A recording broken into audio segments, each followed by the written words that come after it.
I now call on the class valedictorian, Miss Aaliyah Campbell, from the Faculty of Engineering and Applied Technology to deliver the valedictory address.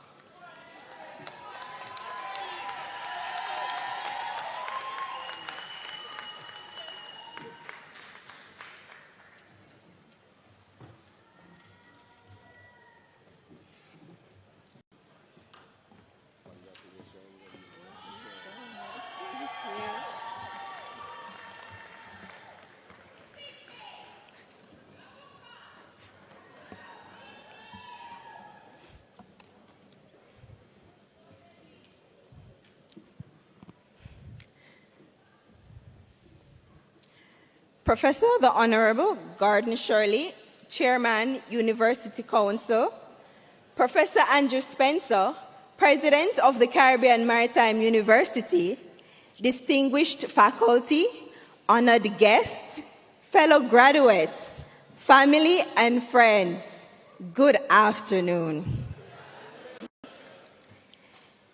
Before we set sail, let me take you to a place that defines every ship's journey, the dry dock. A dry dock is where ships are lifted out of the water, not because they're finished, but because they're being renewed. It's where hulls are inspected, engines are repaired, and navigation systems recalibrated. It's where a vessel pauses, not to stop sailing, but to prepare for greater voyages ahead. Now, imagine a ship resting there, scarred by past storms but not defeated. Around it, builders work tirelessly. At last, the gates open, the water rushes in, and the ship rises again, ready for its next voyage with renewed strength and confidence. That ship is us, the graduating class of 2025. And this great institution, the Caribbean Maritime University, has been our dry dock. We came here as vessels of potential, some tested by early voyages, some unsure if we'd stayed afloat, but here we were repaired, refitted, redefined, and reinforced to take on the tides of the world. When we first arrived, we had no idea how deep the sea of growth would be. Every lecture strengthened our hull, every assignment recalibrated our compass, and every exam tested whether or not we were truly watertight. CMU didn't just educate us, it transformed us, redefining maritime excellence through education, research, and innovation, and shaping not only skilled professionals, but people bold enough to navigate the open sea. Our journey was not without rough seas, late nights, heavy deadlines, and the tension of exam rooms. And we all remember that moment when the invigilator in the exam would calmly say, "Pens down," just as our best ideas were still forming. But if only we had one more minute. Group work brought its own waves. Sometimes one person was steering, another was rowing, and someone else just checking the compass. And as one of our engineering lecturers would love to say, group work is just an illusion, as oftentimes you had to do the work alone. But through that illusion, we learned leadership, accountability, and what it truly means to carry others when the tide is against us. Unlike those before us, our voyage started online. Our first classrooms were Zoom screens, our first labs were imaginations, and our first test was not of knowledge, but of patience. the Wi-Fi became our greatest adversary.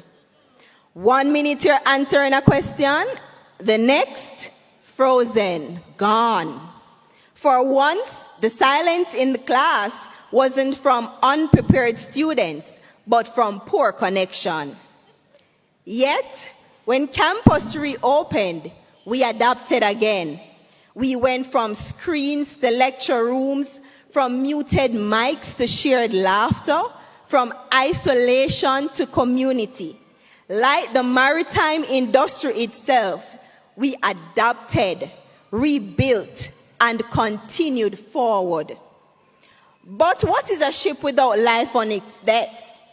At CMU, our decks were alive with sports, clubs, and events that gave us balance and joy. Those who lived at the Admiralty House in Port Royal know that dorm life had its own weather patterns. The journey to campus felt like a sea voyage and tested your endurance as much as any exam. Our custom students, they too had their own voyage. Early mornings, long commutes to the Port Royal campus, sometimes wondering if you'll need a passport to get to class.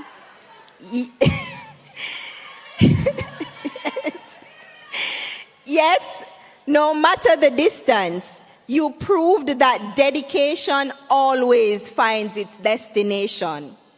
Together, these experiences didn't just shape us as students, they shaped us as a fleet, learning how to work, lead, and move forward as one.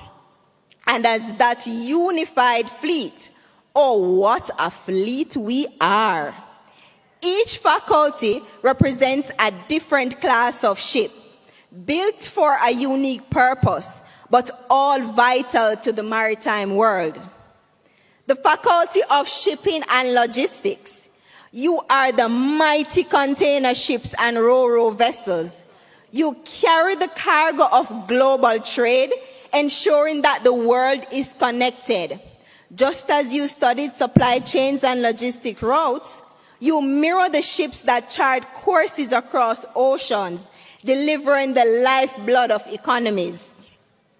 The Faculty of Engineering and Applied Technology, you are the LNG and the LPG carriers, marvels of precision and power.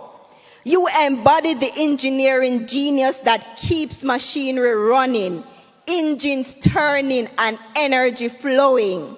Without you, propulsion halts, lights go dark, and progress stalls. And then there were the cadets, representing the Faculty of Marine and Nautical Studies, the embodiment of discipline and structure. While most of us were still negotiating with our alarms, they were already in formation, uniforms crisp, and spirits high. On sports day, they didn't always win every race, but they were in every race. They may not have claimed every battle, but they always won the war. Like a fleet that holds formation through waters, they showed us that discipline beats speed every time.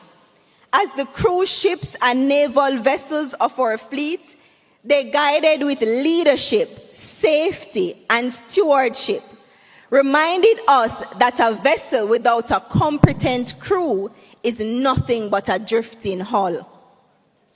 Different in design, but united in purpose. Together, we embody CMU's vision, not to just graduate, but to be industry-ready leaders who can navigate the maritime economy and beyond. No vessel, however advanced though, is built alone. Every ship in the dry dock depends on a skilled crew to prepare it for its launch.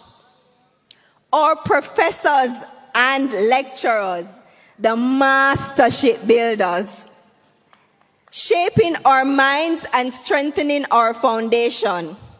Our families and friends, they were the dock workers, lifting us when we felt weighed down. Our administrative staff kept the shipyard running smoothly. Our ancillary team kept it in order. And our security staff stood watch like guiding lights through the fog. Together, they formed the crew that kept CMU's dry dock alive and thriving. They didn't just maintain the yard, they maintained us.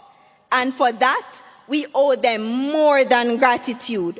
We owe them every part of our success that we'll carry when the dry docks open and when we set sail into the wider world. And while we were being strengthened and refitted here in the dry dock, our president, Professor Andrew Spencer, was strengthening the dockyard itself by expanding CMU's reach and securing partnerships so that when our gates finally open, opportunity will already be waiting beyond them. Each MOU has been like adding stronger cranes, deeper berths, and better fueling lines to the shipyard.